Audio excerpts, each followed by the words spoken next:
जय हिंद साथियों, पंडित एकेडमी में आप लोगों को बहुत बहुत स्वागत करता हूं। हम लोग आज के वीडियो के माध्यम से लुसेंट बुक के जीव विज्ञान के यूनिट नंबर 10 और 11 को दोनों कवर करने वाले हैं। अगर आप कोई भी एग्ज़ाम का तैयारी कर रहे हैं तो ये रिवीजन के तौर पर ये वीडियो काफ़ी ज़्यादा हेल्पफुल होने वाला है, तो वीडियो को पूरा ज़रूर देखिएगा। वीडियो को शुरू करते हैं। नंबर क्वेश्चन है, पारिस्थितिकी शब्द के सर्वप्रथम प्रतिपादन करने का श्रेय किसको जाता है? पारिस्थितिकी शब्द को सर्वप्रथम प्रतिपादित करने का श्रेय किसको जाता है? तो ये रीटर को जाता है। आगे हैं, पारिस्थितिकी निम्नलिखित के बीच पारंपरिक संबंधों का अध्ययन है। पारिस्थितिकी निम्नलिखित के बीच पारंपरिक संबंधों का अध्ययन है, तो ये जीव और वातावरण के बीच का संबंधों का अध्ययन होता है। इसका राइट आंसर हो जाएगा ए नंबर। आगे हैं, स्व पारिस्थितिकी का अभिप्राय है। स्व पारिस्थितिकी का अभिप्राय क्या हो जाएगा? व्यक्तिगत जीवधारियों का पारिस्थितिकी अध्ययन। व्यक्तिगत जीवधारियों का पारिस्थितिक अध्ययन। इसका राइट आंसर हो जाएगा बी नंबर। एक आगे हैं, पारिस्थितिक तंत्र शब्दावली किसने प्रस्तुत की थी? पारिस्थितिक तंत्र शब्दावली किसने प्रस्तुत की थी? तो ये टेंसले ने सबसे पहले की थी। निम्नलिखित में कौन सा एक पारितंत्र शब्द का सर्वोत्कृष्ट वर्णन है? तो ये हो जाएगा जीवों का समुदाय और साथ ही वह पर्यावरण जिसमें वे रहते हैं। तो इसका सी नंबर इसका राइट आंसर हो जाएगा। आगे हैं, पारिस्थितिक तंत्र के दो घटक कौन से हैं? पारिस्थितिक तंत्र के दो घटक कौन से हैं? तो ये पारिस्थितिक का जो दो घटक हो जाएंगे वो जैविक और अजैविक। जैविक और अजैविक दो घटक इसका पारिस्थितिक तंत्र का है। निम्न में कौन पारितंत्र का अजैविक घटक है? निम्न में कौन पारितंत्र का अजैवीय घटक है? तो वो हो जाएगा जल। वो जल है। किसी पारिस्थितिक तंत्र में ऊर्जा का प्रवाह के बारे में कौन सी श्रृंखला सही है? किसी पारिस्थितिक तंत्र में ऊर्जा का प्रवाह के बारे में कौन सी श्रृंखला सही है? तो हो जाएगा उत्पादक, उपभोक्ता और अपघटक। आगे हैं, खाद्य श्रृंखला यानी फूड चेन बनाती है। खाद्य श्रृंखला फूड चेन बनाती है, तो ये कैसे बनाती है? सबसे पहले जो होगा वो उत्पादक होगा, इसके बाद उपभोक्ता होगा और उसके बाद अपघटक हो जाएगा। तो ये खाद्य श्रृंखला में होते हैं। आगे हैं, किसी श्रृंखला में प्राथमिक उपभोक्ता होते हैं। किसी श्रृंखला में प्राथमिक उपभोक्ता क्या होते हैं? वो शाकाहारी होते हैं, शाकाहारी। आगे हैं, किसी पारितंत्र में उत्पादकों का कार्य होता है। किसी पारितंत्र में उत्पादकों का कार्य क्या होता है? वो सूर्य ऊर्जा का पकड़ना एवं उसे रासायनिक ऊर्जा में बदलना, यानी कि सूर्य ऊर्जा को एब्जॉर्ब करके वो रासायनिक ऊर्जा में वो बदलने का काम करता है उत्पादक। पारितंत्र में ऊर्जा का प्राथमिक या मुख्य स्रोत होता है। पारितंत्र में ऊर्जा का प्राथमिक या मुख्य स्रोत होता है, तो क्या होता है? सूर्य का प्रकाश। तो सूर्य प्रकाश उसका मुख्य स्रोत होता है। आगे हैं, किसी पारितंत्र में सबसे बड़ा संख्या है। किसी पारितंत्र में सबसे बड़ी संख्या कौन होते हैं? वो प्राथमिक उत्पाद। प्राथमिक उत्पाद में सबसे बड़ी संख्या में होते हैं। वायु एवं जल की क्रिया द्वारा भूमि का हटाव कहलाता है। वायु एवं जल की क्रिया द्वारा भूमि का हटाव क्या कहलाता है? अपरदन। यानी कि अगर भूमि का हटाव हो रहा है तो मृदा अपरदन हो जाएगा। आगे हैं, मृदा अपरदन रोका जा सकता है। मृदा अपरदन रोकने का क्या तरीका हो सकता है? तो वो वनों को उगाकर मृदा अपरदन को रोका जा सकता है। आगे हैं, बाढ़ को रोका जा सकता है। बाढ़ को रोका जा सकता है, तो वो किनके द्वारा? वो नदियों पर बांध बनाकर और वृक्षारोपण करके। नदियों पर बांध बनाकर व वृक्षारोपण करके बाढ़ को रोका जा सकता है। आगे हैं, मुख्यतः मैनग्रोव वाली ज्वारीय वन कहाँ पाए जाते हैं? मुख्यतः मैनग्रोव वाले ज्वारीय वन कहाँ पाए जाते हैं? ये सुंदरवन डेल्टा क्षेत्रों में ये वन पाए जाते हैं। मैनग्रोव वनस्पति का मुख्य घटक है। मैनग्रोव वनस्पति का मुख्य घटक कौन है? तो वो है राइजोफोरा। आगे हैं, समुद्र के किनारे की वनस्पति कहलाती है। समुद्र के किनारे जो वनस्पति पाई जाती है वो क्या कहलाती है? लवणत्योभित वनस्पति। इसका राइट आंसर हो जाएगा ए नंबर। आगे हैं, न्यूनीकृत पत्तियां और धसे हुए रंध्र किसके प्रमुख लक्षण हैं? न्यूनीकृत पत्तियां और धसे हुए रंध्र किसके लक्षण होते हैं? तो वो हो जाते हैं शुष्कोद्भिद। इसका राइट आंसर हो जाएगा डी नंबर। आगे हैं, मरुद्भिदों के लंबा मूल तंत्र होता है, क्योंकि ये जो होते हैं गहरे जल स्तरों से जल अवशोषित करने जड़ें गहरी चली जाती है, इसलिए इसका मूल जो होता है मरुद्भिदों के लंबा मूल तंत्र होता है। यदि संसार के सभी पौधे मर जाए तो इसकी कमी के कारण सभी जंतु मर जाएंगे। तो किसकी कमी के कारण सभी जंतु मर सकता है? तो वो ऑक्सीजन की कमी के कारण मर सकता है। आगे हैं, अधिपादप वैसे स्थानों पर पाए जाते हैं जहाँ पर वर्षा पूरे वर्ष होती रहती है, तो अधिपादप उस स्थान पर पाए जाते हैं। आगे हैं मेमोक्रोफिली एक लाभदायक संयोजन होता है कुछ पुष्पी पादपों का। तो वो कैसे पादपों में पाए होते हैं? वो चींटियों के बीच। आगे हैं संसार का सबसे बड़ा पारितंत्र है। संसार का सबसे बड़ा पारितंत्र कौन सा है? वो सागर। मृदा अपरदन रोका जा सकता है। मृदा अपरदन किसके द्वारा रोका जा सकता है? वो वृक्षारोपण करके। जब हम बकरी का मांस खाते हैं तब हम कौन सा उपभोक्ता होते हैं? तो वो द्वितीयक उपभोक्ता होते हैं। सौर ऊर्जा किससे प्राप्त होती है? सौर ऊर्जा किससे प्राप्त होते हैं? वो सूर्य से। आगे हैं खाद्य श्रृंखला से अभिप्राय हैं, इनमें से किसके द्वारा ऊर्जा अंतरण होता है? तो वो एक जीव से दूसरे जीव के। हाइड्रोफाइटस कहते हैं। हाइड्रोफाइटस किसको कहते हैं? जो जलीय पौधे को, जो जल में पाए जाते हैं पौधे को, वैसे पौधे को हाइड्रोफाइटस पौधे कहते हैं। आगे हैं निम्नलिखित में कौन सा पौधा मरुद्भिद है? तो वो हो जाएगा करील जो पौधा है वो मरुद्भिद है। पर्यावरण के अजैव अवयव का उदाहरण है। पर्यावरण के अजैव अवयव का उदाहरण कौन हो जाएगा? वो वायु। हाइड्रोपोनिक्स संबंधित हैं। हाइड्रोपोनिक्स संबंधित किससे हैं? वो मिट्टी के बिना पौधे की वृद्धि से। हाइड्रोपोनिक्स जो ऐसे पौधे हैं जो मिट्टी के बिना भी वो अपने आप को वो वृद्धि कर लेती है, ऐसे पौधे हैं। आगे हैं सौर ऊर्जा का सबसे बड़ा यौगिकरण कौन है? सौर ऊर्जा का सबसे बड़ा यौगिकरण कौन है? वो हरे पौधे जो होते हैं सौर ऊर्जा का सबसे बड़ा यौगिकरण, क्योंकि इसमें ये सौर ऊर्जा का बहुत योगदान होता है। आगे हैं पारिस्थितिक संतुलन बनाए रखने के लिए भारत में वन क्षेत्र कितने अनुपात में होना चाहिए? पारिस्थितिक संतुलन बनाए रखने के लिए भारत में वन क्षेत्र कितने अनुपात में होना चाहिए? तो वो 33.3% कम से कम होना चाहिए। आगे हैं मैनग्रोव की खेती के लिए निम्न में कौन सा क्षेत्र प्रसिद्ध है? मैनग्रोव की खेती के लिए निम्न में से कौन से क्षेत्र प्रसिद्ध हैं? तो वो दक्षिणी 24 परगना का संजैन खाली जंगल। तो इसका राइट आंसर हो जाएगा सी नंबर। एपीफाइडस बहुत अधिक विकसित होती है।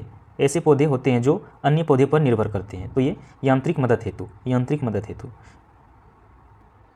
आगे हैं पादप पलाय एक सुविधा है जिनसे नियंत्रित दशाओं में पादपों का उगना संभव हो पाता है। तो इसका राइट आंसर हो जाएगा सी नंबर। निम्न में कौन सा कृषि कार्य पर्यावरणीय दृष्टि से उपयुक्त है? तो वो कौन सा हो जाएगा? तो वो कार्बनिक कृषि। आगे हैं अधिकांश मरुस्थलीय पादप रात्रि के समय ही पुष्पित होते हैं, क्योंकि मरुस्थलीय कीट जो होता है वो रात्रि के समय सक्रिय होते हैं, इसलिए मरुस्थलीय पादप जो होता है वो रात्रि में पुष्पित होते हैं। रेगिस्तान में पैदा होने वाले पौधे कहलाते हैं। रेगिस्तान में पैदा जो होने वाले पौधे क्या कहलाते हैं? जीरोफाइटस। और जो जल में पैदा होते हैं वैसे पौधे को क्या कहते हैं? हाइड्रोफाइटस।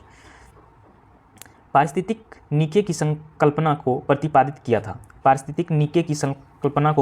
किया था। तो किसने किया था? ग्रीननेल्स ने किया था। आगे हैं निम्नलिखित में से कौन सा सबसे अधिक स्थिर पारितंत्र है? तो वो हो जाएगा महासागर। निम्नलिखित में कौन से 3 R पर्यावरण के अनुकूल माने जाते हैं? निम्नलिखित में कौन से 3 R जो हैं वो पर्यावरण के अनुकूल माने जाते हैं? तो हो जाएगा कम करना, पुनः प्रयोग करना, पुनर्चक्रण, यानी कि रीयूज, रिसाइकिल और रिड्यूस हो जाएगा। इसका राइट आंसर हो जाएगा ए नंबर। आगे हैं निम्नलिखित में कौन सा वृक्ष पर्यावरण के लिए खतरा है? निम्नलिखित में कौन सा वृक्ष है जो पर्यावरण के लिए खतरा है? तो ये है यूकेलिप्टस एक ऐसा वृक्ष है जो जहाँ पर ये लगता है तो वहाँ का भूमि को ये बंजर कर देता है, क्योंकि ये उस मिट्टी में जितने भी पोषक तत्व होते हैं ये सारे अपने में सोख लेता है और वहाँ का जो भूमि होता है वो बंजर पड़ जाते हैं। आगे हैं पृथ्वी शिखर सम्मेलन हुआ था। पृथ्वी शिखर सम्मेलन कब हुआ था? ये रियो डी जेनेरो में हुआ था। राष्ट्रीय वनस्पति उद्यान कहाँ पर स्थित है? राष्ट्रीय वनस्पति उद्यान कहाँ पर स्थित है? तो ये लखनऊ में स्थित है। भारत में वन अनुसंधान संस्थान कहाँ स्थित है? भारत में वन अनुसंधान संस्थान कहाँ पर स्थित है? ये देहरादून में स्थित है। आगे हैं पृथ्वी का विशालतम पारिस्थितिक तंत्र है। पृथ्वी का विशालतम पारिस्थितिक तंत्र क्या है? वो जलमंडल है।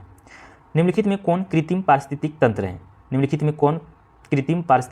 है? तो हो जाएगा धान की खेत। ये कृत्रिम यानी कि खुद से बनाया गया पारितंत्र है। रेड डेटा बुक में किसका विवरण दिया गया है? रेड डेटा बुक में किसका वितरण दिया गया है? तो है संकट पात्र, पादप और जीव जंतु। इसका राइट आंसर हो जाएगा B number. Red data book उन जातियों के बारे में जानकारी देती है जो संकटापन्न है, यानी कि उसका वैसे प्रजाति जो वो विलुप्त होने के कगार पर खड़ी है, तो वैसे जातियों के बारे में, उन प्रजातियों के बारे में रेड डेटा बुक का जानकारी देती है। आगे हैं, इनमें कौन सा जैव विविधता के लिए खतरा है? इनमें से कौन जैव विविधता के लिए खतरा है? तो वो हो जाएगा प्राकृतिक आवासों और वनस्पति का विनाश तथा झूम की खेती। तो ये इसका राइट आंसर हो जाएगा सी नंबर। भारत में पारिस्थितिक संतुलन का कौन सा एक प्रमुख कारण है? भारत में पारिस्थितिक संतुलन का कौन सा एक प्रमुख कारण है? तो वो हो जाएगा वन्योन्मूलन, यानी कि वनों का ह्रास होना, वनों का कम होना। ताल पारिस्थितिक तंत्र की स्थिरता निर्भर करती है। ताल पारिस्थितिक तंत्र की स्थिरता निर्भर करती है, तो वो उत्पादकों और उपभोक्ताओं पर। प्रकृति के संतुलन को तय करने वाले मुख्य कारक हैं। प्रकृति के संतुलन को तय करने वाले मुख्य कारक हैं, तो वो हैं मानव गतिविधियाँ। वो हो जाएंगे मानव गतिविधियाँ। आगे हैं, किसी उत्पाद को इको मार्क दिया जाता है। किसी उत्पाद को इको मार्क दिया जाता है, तो वो जो पर्यावरण से मित्रवत हो, वह वर्णक जो वनस्पति को पराबैंगनी किरणों के दुष्प्रभाव से बचाता है, वो कौन सा है? वह वर्णक जो वनस्पति को पराबैंगनी किरणों के दुष्प्रभाव से बचाता है, वो कौन है? तो है फाइकोसाइनिन। इसका राइट आंसर हो जाएगा सी नंबर।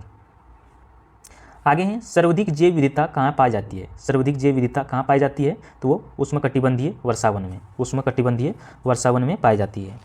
विश्व की सर्वाधिक समयात्मक जलीय घास फूस हैं। विश्व की सर्वाधिक समयात्मक जलीय घास फूस हैं, तो वो हो जाएगा आइकोर्निया। पारिस्थितिक तंत्र में तत्वों के चक्रण को कहते हैं। तो वो जैव भूरासायनिक चक्र। इसका राइट आंसर हो जाएगा बी नंबर। आगे हैं, चिपको आंदोलन मूल रूप से किसके विरुद्ध था? चिपको आंदोलन जो था वो मूल रूप से किसके विरुद्ध था? वो वनों की कटाई के लिए ये चिपको आंदोलन को शुरू की गई थी। यह आंदोलन जो था सबसे पहले उत्तराखंड में की गई थी। ये जो आंदोलन था सुंदरलाल बहुगुणा के नेतृत्व में किया गया था, याद रखिएगा इसको। आगे निम्नलिखित में से पारिस्थितिक तंत्र का किससे कृत्रिम रूप में वर्गीकृत किया जा सकता है? निम्नलिखित में से पारिस्थितिक तंत्र का किससे कृत्रिम रूप में वर्गीकृत किया जा सकता है? तो वो है गार्डन। आगे हैं, वातावरण में ग्रीन हाउस गैसों को बढ़ते बाहुल्य के कारण निम्नलिखित प्रभावित हुए हैं, सिवाय ऑक्सीजन निषेचन प्रभाव से। विश्व का सबसे अधिक तेजी से बढ़ने वाला जल पादप है। विश्व का सबसे अधिक तेजी से बढ़ने वाला जल पादप कौन है? जल हायासिंथ। इसका राइट आंसर हो जाएगा सी नंबर। आगे हैं, निम्नलिखित में से किस कार्य से पारिस्थितिक संतुलन बिगड़ता है? निम्नलिखित में से किस कार्य से पारिस्थितिक संतुलन को क्षति पहुंचता है? तो वह है लकड़ी का काटना, यानी कि वृक्षों को ह्रास करना, यानी कम करना। यदि विश्व के सभी पादप मर जाते हैं तो सभी पशु भी इनकी कमी के कारण मर जाएंगे, तो वो हो जाएगा ऑक्सीजन की कमी के कारण मर जाएंगे। आगे हैं, अत्यधिक वन्योन्मूलन का सबसे अधिक खतरनाक प्रभाव है, तो वह है मृदा अपरदन। अत्यधिक वन्योन्मूलन के सबसे अधिक खतरनाक क्या है? वह मृदा अपरदन। जितना अधिक वनों का कटाई होते जाएगा, मृदा अपरदन भी उतना ज़्यादा होते जाएगा। आगे हैं, चरण आहार श्रृंखला के आधार तल में जीव होते हैं, तो वह उत्पादक, वो हो जाएंगे उत्पादक। आगे हैं, पर्यावरण आयोजन के साथ मूल्यतः संबंधित गठन है, तो हो जाएगा NEERI। इसका राइट आंसर हो जाएगा बी नंबर। मैंग्रोव वनों पर वैश्विक तापमान का क्या प्रभाव होगा? तो वो मैंग्रोव के विशाल क्षेत्र जलमग्न हो जाएंगे। मैंग्रोव के जो है क्षेत्र हैं वो क्षेत्र जलमग्न हो जाएंगे। आगे हैं, भारत में धारणीय विकास के दृष्टिकोण से विद्युत उत्पाद का सबसे अच्छा स्रोत कौन सा है? तो वो हो जाएगा जल विद्युत। धारणीय विकास जिनके उपयोग के संदर्भ में अंतर पीढ़ीगत संवेदनशीलता का विषय है, तो वो हो जाएगा प्राकृतिक संसाधन। दो भिन्न समुदायों के बीच का संक्रांति क्षेत्र कहलाता है। तो वह है इकोटोन। निम्न में से कौन एक प्रवाल विरंजन का सबसे अधिक प्रभावी कारक है? निम्न में कौन एक प्रवाल विरंजन का सबसे अधिक प्रभावी कारक है? तो हो जाएगा सागरीय जल के सामान्य तापमान में वृद्धि। सागरीय जल के सामान्य तापमान में वृद्धि। निम्नलिखित पदार्थों में से कौन से ओजोन रिक्त कारक हैं? निम्नलिखित पदार्थों में से कौन से ओजोन रिक्त कारक हैं? तो ये हो जाएगा क्लोरोफ्लोरोकार्बन, हेलॉन्स और कार्बन टेट्राक्लोराइड। कार्बन टेट्राक्लोराइड इसका राइट आंसर हो जाएगा डी नंबर। इकोसिस्टम के संबंध में निम्नलिखित में से क्या सत्य है? इकोसिस्टम के संबंध में निम्नलिखित में से क्या सत्य है? तो हो जाएगा उत्पादक प्राथमिक उपभोक्ता से अधिक है। उत्पादक जो होता है वो उपभोक्ता से अधिक होता है। निम्नलिखित में कौन सा वायु प्रदूषण के जैविक सूचक का प्रसिद्ध उदाहरण है? तो हो जाएगा लाइकेंस। वो हो जाएगा लाइकेंस। खाद्य श्रृंखला है। खाद्य श्रृंखला एक जीव से दूसरे जीव का खाद्य पर पारण। इसका राइट आंसर हो जाएगा सी नंबर। निम्नलिखित में कौन सा कथन सही है? तो हो जाएगा जैवमंडलीय पारिस्थितिक तंत्र में ऊर्जा का प्रवाह एक दिशीय होता है। इसका राइट आंसर हो जाएगा ए नंबर। आगे हैं निम्नलिखित में कौन सी हरितगृह गैस नहीं है? निम्नलिखित में कौन सी हरितगृह गैस नहीं है? तो हो जाएगा नाइट्रोजन। नाइट्रोजन जो है वो हरितगृह गैस, ग्रीन हाउस गैस नहीं होते। ग्रीन हाउस गैस में कौन सा गैस आते हैं? वो कार्बन डाइऑक्साइड। निम्नलिखित में कौन पारिस्थितिक तंत्र के विषय में सही नहीं है? निम्नलिखित में कौन पारिस्थितिक तंत्र के विषय में नहीं है? तो हो जाएगा यह एक बंद तंत्र होता है। यह एक बंद तंत्र होता है। खाद्य श्रृंखला यानी फूड चेन में मानव है। खाद्य श्रृंखला यानी फूड चेन में मानव किस में आते हैं? प्राथमिक तथा द्वितीय उपभोक्ता में। प्राथमिक तथा द्वितीय उपभोक्ता में मानव आते हैं। निम्न में कौन आहार श्रृंखला का निर्माण करते हैं? निम्न में कौन आहार श्रृंखला का निर्माण करते हैं? तो वो है जैसे घास, बकरी तथा मानव। घास हो जाएगा प्राथमिक उपभोक्ता। इसका राइट आंसर हो जाएगा बी नंबर। आगे हैं पारिस्थितिकी विज्ञान केंद्र कहाँ स्थित है? पारिस्थितिकी विज्ञान केंद्र कहाँ स्थित है? तो ये है बेंगलुरु में। बेंगलुरु में स्थित है। विश्व पर्यावरण दिवस किस दिन मनाया जाता है? विश्व पर्यावरण दिवस कब मनाया जाता है? 5 जून को। प्रत्येक वर्ष 5 जून को मनाया जाता है। प्रथम विश्व पर्यावरण दिवस किस वर्ष मनाया गया था? प्रथम विश्व पर्यावरण दिवस किस वर्ष मनाया गया था? 1974 ईस्वी में। 1974 ईस्वी में सर्वप्रथम मनाया गया था। आगे हैं निम्नलिखित में कौन सा जैव समूह आहार श्रृंखला बनाता है? निम्नलिखित में कौन सा जैव समूह आहार श्रृंखला को बनाता है? तो हो जाएगा घास, बकरी और मानव। आगे हैं किसी भी पारिस्थितिक तंत्र में ऊर्जा का पिरामिड होता है। किसी भी पारिस्थितिक तंत्र में ऊर्जा का पिरामिड क्या होता है? वो हमेशा सीधा होता है। वो हमेशा सीधा होता है। पारिस्थितिक तंत्र का प्रेरक बल होता है। पारिस्थितिक तंत्र का प्रेरक बल कैसा होता है? वो सूर्य ऊर्जा। क्या होता है? वो सूर्य ऊर्जा होता है। पारिस्थितिक संक्रमण अवधारणा का सर्वप्रथम प्रयोग किया गया। पारिस्थितिक संक्रमण अवधारणा का सर्वप्रथम प्रयोग किया गया था। तो वो किसके द्वारा किया गया था? तो वो बेनेट द्वारा किया गया था। निम्नलिखित में कौन सा वैश्विक ताप वृद्धि का प्रभाव है? तो ये हो जाएगा समुद्र जल तल का बढ़ना, हिमनदी का पिघलना, जो हिमनद जो आइस बना हुआ है वो धीरे धीरे पिघल रहे हैं, बीमारियों का फैलना और परवल भित्ति का विरंजन होना। तो इसका राइट आंसर हो जाएगा डी नंबर। अब है यूनिट नंबर 11 प्रदूषण। अब इसको देखते हैं। 1 नंबर क्वेश्चन है वायु प्रदूषकों का विश्वसनीय संकेत है। वायु प्रदूषकों का विश्वसनीय संकेत है तो वह है लाइकेंस तथा मॉस। लाइकेंस तथा मॉस। मोटर कार से उत्पन्न प्रदूषक जो मानसिक रोग पैदा करता है वो हो जाएगा ये लेड हो जाएगा। पारा हो जाएगा। आगे है कार्बन मोनोऑक्साइड एक प्रदूषक है। कार्बन मोनोऑक्साइड एक प्रदूषक है क्योंकि यह हीमोग्लोबिन से संयोग करती है। यह हीमोग्लोबिन से सीधे जाके संयोग करती है।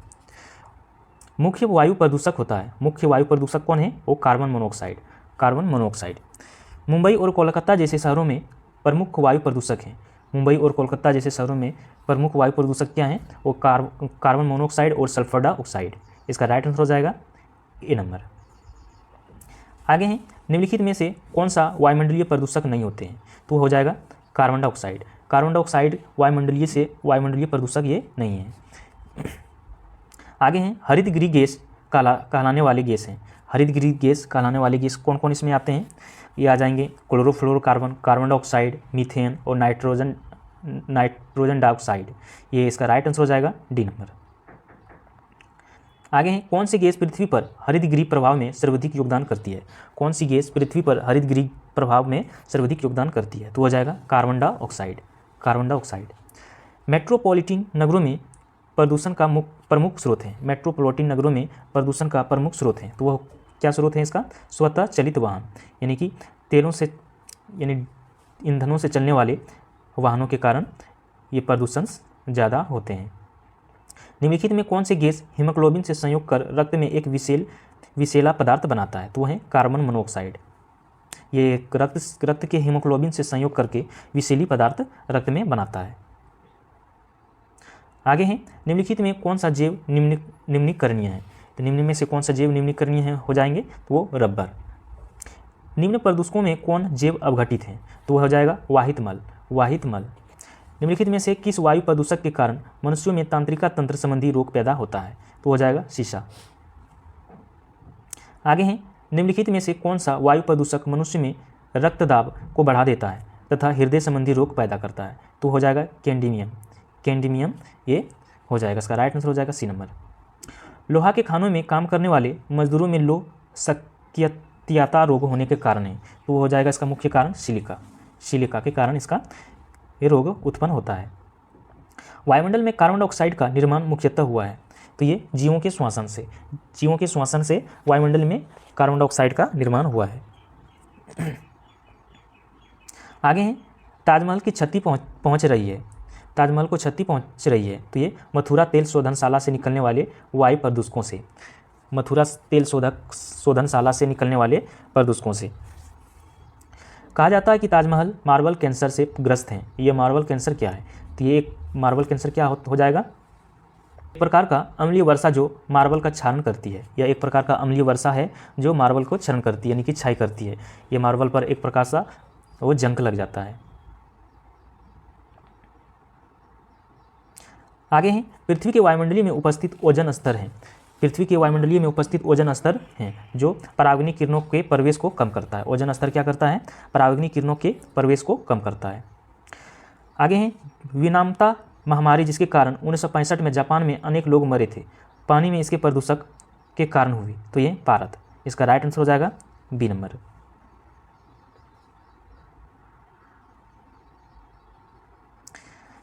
आगे हैं, जल प्रदूषण के मापने हेतु निम्नलिखित में कौन सी जांच की जाती है? जल प्रदूषण को मापने हेतु निम्नलिखित में से कौन सी जांच की जाती है? तो वो जांच क्या नाम है? Biochemical oxygen demand. Biochemical oxygen demand. DDT क्या होता है? डीडीटी जैव अवघटनीय प्रदूषक होता है। अजैव अवघटनीय प्रदूषक। इसका राइट आंसर हो जाएगा सी नंबर।